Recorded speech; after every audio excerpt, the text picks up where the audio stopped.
Hello students, नमस्कार सभी को। मैं रवि भारद्वाज जीसी कैंपस में आप सभी बच्चों का बहुत बहुत स्वागत करता हूं। दोस्तों, आज से हम रीट पर चर्चा करने वाले हैं। पहले मैं रीट का सिलेबस डिस्कशन करूंगा। आज हम पहले रीट लेवल 1 प्री और मेंस में साइंस का जो पार्ट है उसके बारे में अपन बात करेंगे और फिर इसकी क्लासेज अपन आगे रेगुलर करने वाले हैं। सबसे पहले आज अपन सिलेबस डिस्कशन की बात करें। दोस्तों, फिलहाल आपके मन में एक सवाल है कि साहब रीट आएगा, नहीं आएगा, कब आएगा? तो देखो, थर्ड ग्रेड की भर्ती हो चुकी है, रिजल्ट आने वाला है, कई सारे एग्जाम के रिजल्ट आ चुके हैं, L1 जनरल का भी रिजल्ट आ जाएगा। तो अब सरकार को 100% रीट करानी है। अब वो चाहे 2026 में हो या फिर 27 में हो, को वैसे कोशिश रहेगी, वैकेंसी आ जाएगी 26 में। और पिछले 2-3 साल का रिकॉर्ड रहा है कि मोस्टली रीट और थर्ड ग्रेड भर्ती परीक्षा में गवर्नमेंट ज़्यादा समय नहीं देती है। ये हमें पक्का पता है कि रीट आएगी, फिर भी स्टूडेंट अभी से तैयारी नहीं कर रहा है। इसका मतलब गलती सरकार की नहीं है, गलती है बच्चों की। हमें अच्छी तरह मालूम है कि रीट का पेपर भी होगा, थर्ड ग्रेड का भी पेपर होगा, L1 भी होगा, L2 भी होगा। ये भर्ती पूरी होगी, चुनावी साल है, भर्तियां जरूर आएंगी, 100% आएगी। मतलब ये भी नहीं कह सकते 99, 100% थर्ड ग्रेड की भर्ती रिपीट होगी। फिर भी स्टूडेंट अभी तैयारी नहीं कर रहा है। कई बच्चे अभी से तैयारी करना चालू कर दिए। और सिलेक्शन दोस्तों ऐसे ही विद्यार्थियों का होता है जो समय से पहले तैयारी करते हैं। जब वैकेंसी आएगी, 2.5 से 3 महीने में आपका पेपर करा दिया जाएगा। आप लोग कोचिंग में जुड़ोगे, ऑनलाइन ऑफलाइन जैसे भी। आप 3 महीने में केवल सिलेबस ही पूरा कर पाओगे, सिलेक्शन की दौड़ में शामिल नहीं हो पाओगे। इसलिए मेरा आपसे निवेदन भी है, आपकी सलाह भी है आपके लिए, कि चाहे आप कहीं पर भी जुड़ो, जहां आपको अच्छा लगे वहां पर बेस्ट टीचर देख करके, बेस्ट टीम देख करके, लेकिन अभी से जुड़ जाओ। जिसको भी रीट की तैयारी करनी है, जिसका रीट पहले पास नहीं है, या जिसको थर्ड ग्रेड मेंस की तैयारी करनी है, चाहे लेवल 1 की बात करें चाहे लेवल 2 की बात करें, जुड़ना आपको अभी से है। क्योंकि जून चल रहा है, निश्चित रूप से रीट का नोटिफिकेशन अगले 2-3 महीने अपन मान के चलते हैं आ जाएगा, कभी भी आ सकता है। एग्जाम हो सकता है 2026 में हो जाए, 27 में फिर ये मेंस वाला एग्जाम भी करा सकते हैं। इसलिए हमारे पास समय इतना नहीं है कि हम वेट करें। और दोस्तों, वेट करने वालों को उतना ही मिलता है जितना तैयारी करने वाले छोड़ देते हैं। इसलिए आपको वेट नहीं करना है, आपको तैयारी करने वालों की लिस्ट में शामिल होना है। इसी चीज़ को ध्यान में रखते हुए हमने रीट और थर्ड ग्रेड की परीक्षा पर बहुत समय से काम स्टार्ट कर दिया है। बहुत ही शानदार तरीके से हम कोर्स कराने वाले हैं। कोर्स कराना एक अलग चीज़ होती है, कोर्स को डिफाइन करके कोर्स को वर्तमान एग्जाम के पैटर्न को देखते हुए करवाना वो अलग चीज़ होती है। दोनों में अंतर है। वो कब हो पाता है बढ़िया, जब प्रॉपर आपके पास समय हो। तो अभी हमारे पास प्रॉपर समय है, उस समय को ध्यान में रखते हुए हम रीट की थर्ड ग्रेड लेवल 1 लेवल 2 की अच्छी तैयारी कर सकते हैं। इसीलिए दोस्तों, आपको अभी जुड़ना है। जहां पर भी आप जुड़ना चाहें, बेस्ट टीम के साथ हमारे जीसी कैंपस में रीट और थर्ड ग्रेड भर्ती परीक्षा के कोर्स आरंभ कर दिए गए हैं। तो आप ऐप पर जाकर ऐप को डाउनलोड करके वहां से आप एनरोल हो सकते हैं। और यूट्यूब पर भी क्लासेज हमारी लगातार आती रहेंगी, तो यूट्यूब चैनल को भी आप सब्सक्राइब कर लीजिएगा। और आप ऐप को डाउनलोड करके ऐप में भी आप क्लास ले सकते हैं। ठीक है, जो आपके मिलने वाले हैं नए विद्यार्थी हैं, उनको भी आप बोलें कि सब थर्ड ग्रेड L1 का L2 का सेपरेट बैच एकदम स्टार्ट हो चुका है। बहुत ही शानदार तरीके से डिटेल्ड के साथ हम पढ़ने वाले हैं। थर्ड ग्रेड 2026 का जो पेपर पैटर्न आया था, सेम उसी पैटर्न को ध्यान में रखते हुए सारी चीज़ें मैं आपको बताने वाला हूँ। ठीक है, आज हम केवल बात करेंगे सिलेबस हमारा क्या क्या है, कौन कौन से पॉइंट है, किस में क्या पढ़ना है, ये सारी बातें इसमें चर्चा करेंगे। फिर अपन अलग से करेंगे और फिर सिलेबस की बाद में उसमें टॉपिक वाइज भी विस्तृत चर्चा करने वाले हैं। तो सबसे अपन बात करते हैं दोस्तों L1 प्री और मेंस का रीट का सिलेबस, जो कि एक प्राइमरी टेस्ट होता है, जिसको प्राइमरी एलिजिबिलिटी टेस्ट बोलते हैं। यानी एक तरीके से योग्यता वाला टेस्ट है, जो कि पास करना बहुत ही जरूरी है। अब जो नए विद्यार्थी हैं जिन्होंने हाल ही में BSTC बीएड किया है, उनके लिए तो रीट देना ही पड़ेगा। उनके लिए तो रीट देना ही पड़ेगा, उसके बाद ही वो थर्ड ग्रेड भर्ती में एलिजिबल होंगे। इसलिए दोस्तों, रीट की अच्छे से तैयारी करो।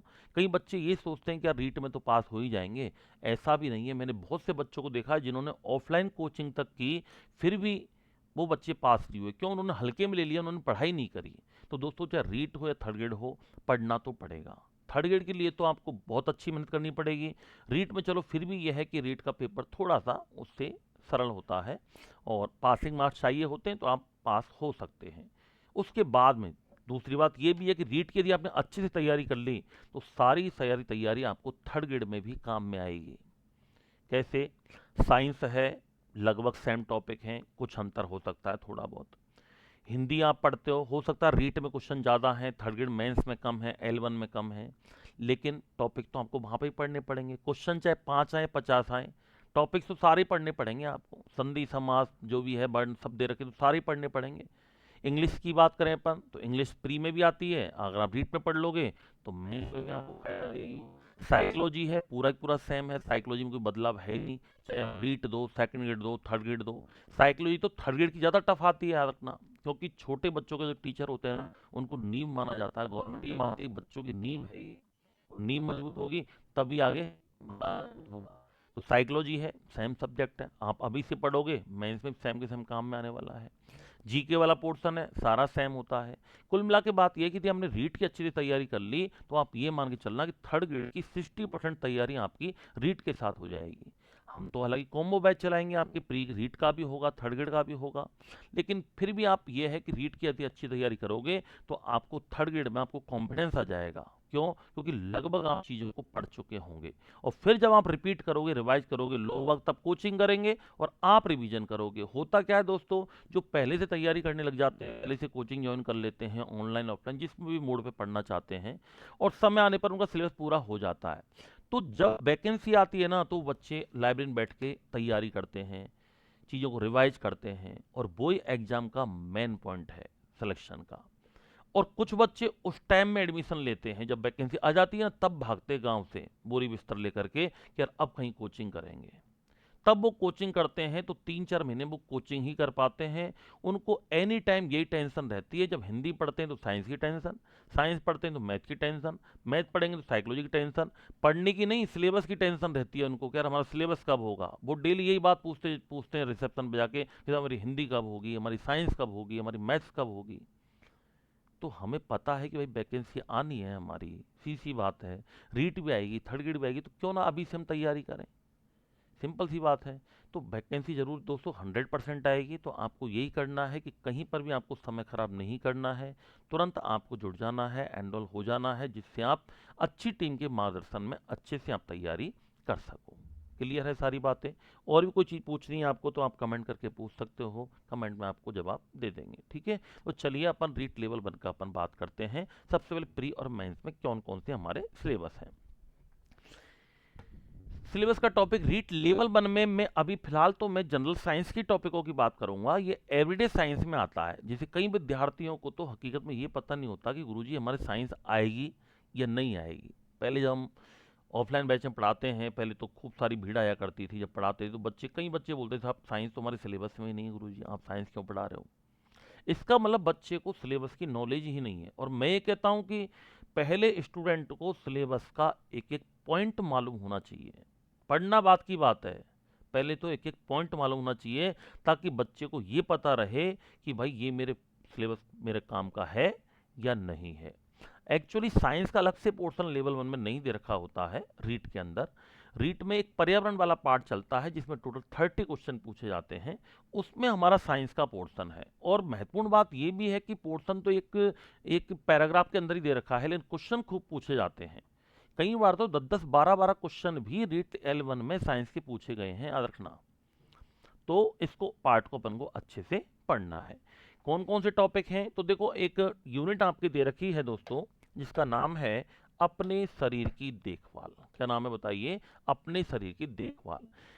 नॉर्मल सा टॉपिक दे रखा है, लेकिन दोस्तों क्वेश्चन नॉर्मल आजकल आता नहीं है, आजकल लेवल बढ़ चुका है। अब आपसे जैसे पहला टॉपिक दे रखा है शरीर के बाह्य अंग और साफ सफाई। कोई नहीं पूछेगा नाक की सफाई कैसे करते हैं, कान की सफाई कैसे करते हैं। अब तो भाई साहब कान के अंदर से प्रश्न आएगा, नाक के अंदर से प्रश्न आएगा। त्वचा के अंदर का प्रश्न आएगा, कौन सी ग्रंथि पाई जाती है, कौन सा एंजाइम निकलता है, क्या काम करता है, नाक में कौन सी कोशिकाएं पाई जाती हैं, गंध का अनुभव किससे होता है, कान के अंदर कौन सा द्रव भरा रहता है, कितने भाग होते हैं, सुनते कहाँ से हैं, संतुलन कौन बनाए रखता है, ये सारी बातें इसमें अपन को पढ़नी पड़ेंगी। ओनली भाई अंगों की साफ सफाई से काम नहीं चलेगा कि साहब नहाना चाहिए, धोना चाहिए, इससे काम नहीं चलने वाला। अब लेवल हमारा बढ़ चुका है। फिर है शरीर के आंतरिक अंगों की सामान्य जानकारी। अब इसमें दोस्तों ये टॉपिक अपने आप में बहुत बड़ा टॉपिक है, पूरा ह्यूमन बॉडी है इसके अंदर, कंप्लीट ह्यूमन बॉडी है, याद रखना। पाचन तंत्र, श्वसन तंत्र, डाइजेस्टिव सिस्टम, रेस्पिरेटरी सिस्टम, उत्सर्जन तंत्र, एक्सक्रीटरी सिस्टम, रक्त परिसंचरण तंत्र, ब्लड सर्कुलेटरी सिस्टम, कंकाल तंत्र, स्केलेटल सिस्टम, पेशी तंत्र, मस्कुलर सिस्टम, जनन तंत्र, रिप्रोडक्टिव सिस्टम, तंत्रिका तंत्र, नर्वस सिस्टम, ये सारे पॉइंट हमें सामान्य जानकारी के तौर पर पढ़ने पड़ेंगे। आजकल प्रश्न डिटेल में आता है। फिर आता है संतुलित भोजन की जानकारी। इसमें कार्बोहाइड्रेट, प्रोटीन, वसा, विटामिन, खनिज लवण, जल, रेशे, ये सब कुछ हमें पढ़ना पड़ेगा, इनका महत्व क्या है।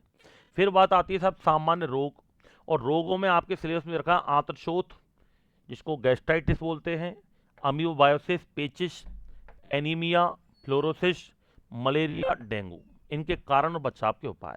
अब मुझे क्या इन ओनली ये 6 रोग पढ़ने से काम चल जाएगा क्या गुरुजी?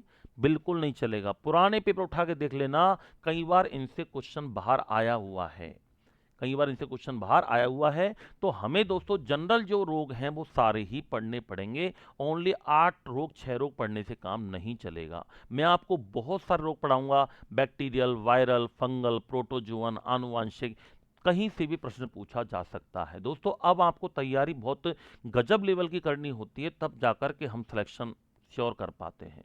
हम चाहें कि सब नॉर्मल अपन पढ़ लें, 10 पन्ने के नोट्स पढ़ लें, उससे हमारा काम हो जाए, ये अब पॉसिबल नहीं है। इस चीज़ को हम भूल जाइए। अब ट्रिक वाला ज़माना भी गया। अब तो कंटेंट होना चाहिए ठोस, उसकी डिटेल तक हमें पता होना चाहिए कि ये लाइन एकदम सटीक है या नहीं है। आजकल तो स्टेटमेंट के रूप में क्वेश्चन आ रहा है, ये तभी सही कर पाते हैं जब हमें बिल्कुल पता होना चाहिए 100% कि साहब ये लाइन हमारी सही है या फिर ये लाइन हमारी सही नहीं है। तो ये रोग वाला चैप्टर अपन पूरा ही पढ़ने वाले हैं, इनके कारण और बचाव के उपाय, और एक इसमें दे रखा है पल्स पोलियो अभियान। ठीक है, तो इसके साथ में अपन चर्चा करेंगे। ये तो हमारा रीट L1 का सिलेबस है। किसका सिलेबस है दोस्तों? रीट L1 का सिलेबस है। फिर आता है हमारा रीट लेवल 1 का सिलेबस, रीट लेवल 1 मेंस का, जिसको आप थर्ड ग्रेड बोलते हैं। एक्चुअली रीट मेंस नहीं है ये, ठीक है, ये थर्ड ग्रेड का है। ये थर्ड ग्रेड लेवल मेंस बोलते हैं इसको, थर्ड ग्रेड लेवल का है ये, थर्ड ग्रेड का पेपर है ये। और थर्ड ग्रेड में आपके क्वेश्चंस की संख्या है 5। कितनी है? 5। रीट में कितनी आएगी साहब? रीट में कोई फिक्स नहीं है, 5 क्वेश्चन तो आप मिनिमम मान के चलना, 5 से और 10 क्वेश्चन के बीच में आपको मिलेंगे। अब 6 भी मिल सकते हैं, 7 भी मिल सकते हैं, 8 भी मिल सकते हैं। एक बार तो 12 क्वेश्चन पूछे गए हैं रीट में साइंस के, याद रखना 12 क्वेश्चन पूछे गए हैं। तो ध्यान रखना है 5 भी मिल सकते हैं, 10 भी मिल सकते हैं, 8 भी मिल सकते हैं, 6 भी मिल सकते हैं लगभग। हाँ, इसमें जरूर फिक्स है, इसमें कितने क्वेश्चन दिए गए हैं? 5 दिए गए हैं। पूछते कितने वो अलग बात है भाई, 5 ही पूछते हैं। अब क्वेश्चन है 5 और टॉपिक है लगभग 10 आपके सामने, तो पढ़ने तो सारे ही पढ़ेंगे, कहाँ से प्रश्न आ जाए कुछ कह नहीं सकते। फिर भी अपन अनुभव के आधार पर बात करते हैं, लेकिन फिर भी अपन को देखो टॉपिक सारे ही पढ़ने पड़ेंगे। पहला टॉपिक कौन सा है? अम्ल क्षारक लवण, जिसमें एसिड, बेस एंड सॉल्ट की अपन बात करते हैं। अम्ल क्षारक लवण ये अपने एनसीईआरटी का टॉपिक है 10th क्लास का, वो अपन पढ़ना पड़ेगा। फिर आता है हमारा साहब एलिमेंट, कंपाउंड, मिक्सचर, ये थर्ड ग्रेड में अलग से टॉपिक हैं ये, तो ये अपन को पढ़ना पड़ेगा। फिर आता है भौतिक एवं रासायनिक परिवर्तन, फिजिकल एंड केमिकल चेंजेस। फिर आता है हमारा गति, मोशन, एक आता है force and motion, law of motion, एक चैप्टर है हमारा लाइट, प्रकाश। ये तो 3 चैप्टर हमारे केमिस्ट्री के हैं जो कि जनरल साइंस में आते हैं। ये 3 चैप्टर हमारे किसके हैं? लाइट के हैं, 3 यूनिट, सॉरी फिजिक्स के हैं, तो इनसे भी क्वेश्चन आता है। और ये 3 चैप्टर हमारे कोशिका संरचना प्रकार्य, जिसको अपन कहते हैं सेल, जीवों में श्वसन और परिवहन, जिसको हम कहते हैं रेस्पिरेशन एंड ट्रांसपोर्टेशन और जंतुओं में जनन, रिप्रोडक्शन इन एनिमल्स, ये जो पार्ट है ना, यानी रीट का कुछ पार्ट, रीट में तो सारे तंत्र हैं लेकिन इसमें केवल श्वसन, परिवहन का मतलब ब्लड सर्कुलेटरी सिस्टम, रक्त, हृदय, RBC, WBC, platelets, blood group क्या होता है, ये सारी बातें करेंगे। और जंतुओं में जनन में मेल रिप्रोडक्टिव सिस्टम और फीमेल रिप्रोडक्टिव सिस्टम, नर जनन तंत्र, मादा जनन तंत्र, ये दोस्तों किसमें आते हैं, हमारे थर्ड ग्रेड लेवल 1 में है। बाकी रीट के अंदर तो पूरी ह्यूमन बॉडी है। तो आपने रीट का पढ़ लिया तो आपके मान के चलो कि मेंस के बायोलॉजी के सारे टॉपिक हो जाएंगे आपके। ठीक है, कोश का आपको अलग से पढ़ना पड़ेगा, प्रकाश बल ये तो आपको पढ़ने पड़ेंगे और ये भी पढ़ने पड़ेंगे। तो थर्ड ग्रेड लेवल 1 में और रीट लेवल 1 में अंतर क्या है कि केमिस्ट्री अलग है पूरी। केमिस्ट्री रीट में नहीं है, केवल थर्ड ग्रेड L1 में है। फिजिक्स रीट में नहीं है, फिजिक्स के टॉपिक केवल थर्ड ग्रेड L1 में है। और बायोलॉजी में कुछ टॉपिक हैं जो कि थर्ड ग्रेड L1 में है, बाकी उसके अंदर पूरी ह्यूमन बॉडी, संतुलित भोजन, मानव रोग सारे हैं। तो कुछ इसमें चुनिंदा टॉपिक हैं। कुल मिला के आप यदि रीट की अच्छी से तैयारी करते हो तो आपका थर्ड ग्रेड का भी काफ़ी सिलेबस कवर हो जाएगा। हो सकता है किसी पर्टिकुलर सब्जेक्ट में ज़्यादा नहीं हो पाए, मैं ऑल ओवर की बात करूँ तो बहुत सारा सिलेबस आपका कंबाइंड है, तो आराम से आप उसको कवर कर सकते हो। ठीक है दोस्तों, तो ये हमारा थर्ड ग्रेड L1 का सिलेबस था। तो मैं फिर से आपसे दोस्तों यही कहना चाहूँगा कि समय बहुत ज़्यादा हमारे पास नहीं है, पता ही नहीं चल पाता साल भर कब निकल जाता है। अगली साल थर्ड ग्रेड भर्ती 100% होनी है, चुनावी माहौल है, अच्छी भर्ती आएगी, सरकार कोशिश करेगी मैक्सिमम पदों पर निकालना। तो इस मौके को मत जाने देना। क्यों? क्योंकि यदि ये मौका चला गया तो अगला मौका आप जानते हो कि सरकार जब बदलती है तो आने के बाद 1 साल तक तो वो कुछ करती नहीं है, साल भर तक तो वो कुछ भी नहीं करती, केवल वो मंत्रियों को बनाती रहती है बस, कभी इधर बनाया कभी उधर बनाया, उधर घूमने गए उधर गए, साल भर तक तो कुछ करती नहीं है। अगले साल वो सोचती है, मतलब तीसरा जो साल होता है ना, दूसरा तीसरा, उसमें जाके कुछ संभावना बनती है। कुल मिला के बहुत लंबा गैप लग जाएगा। इसलिए दोस्तों ठान लीजिए कि इस बार जो भर्ती है उसको हमको अच्छे से तैयारी करनी है और अभी से करनी है। मेन बात है अभी से करनी है, क्योंकि जब रिक्रूटमेंट आ जाता है, नोटिफिकेशन आ जाता है, तो सरकार बहुत ज़्यादा समय नहीं देती है। उस समय केवल कोर्स ही हो पाता है, तैयारी नहीं हो पाती है। केवल मन को सेटिस्फेक्शन ही मिल सकता है कि हमने तैयारी कर ली। बाकी आप जब उस समय कोर्स की टेंशन ले रहे होंगे ना, तब बच्चे लाइब्रेरी में बैठ के रिवीजन कर रहे होंगे चौथी बार 5वीं बार। तो सोचो हमें फिर उनसे बराबरी करनी, और उनसे बराबरी कैसे होगी? वो तब होगी, उनके बराबर आप कब आओगे? तब आप अभी से तैयारी करोगे। चाहे जहां आपका मन करे उस टीचर के साथ जुड़ो, कैसे भी पढ़िए आप, लेकिन अच्छे से पढ़ो ताकि आपको चीज़ों को गहनता से समझा जा सके। तो उम्मीद करता हूँ दोस्तों आपको चीज़ें समझ में आई होंगी।